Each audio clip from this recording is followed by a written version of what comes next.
Hi friends, మీలో ఎంతమందికి జామాకు చింతపండు ఉప్పు కారం తినడం ఇష్టమో కామెంట్ చేయండి. చూడండి, జామాకు లాతగా ఉంది.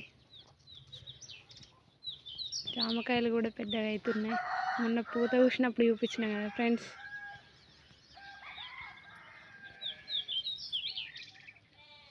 కాయలు వచ్చేసినాయి.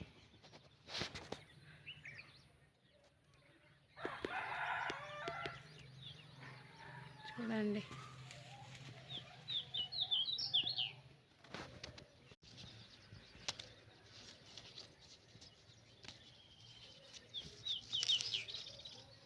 ఫ్రెండ్స్, జామాకు చింతపండు ఉప్పు కారం చిన్నప్పుడు ఇలా మీలో ఎంతమంది తినేవాళ్ళో కామెంట్ చేయండి ఫ్రెండ్స్.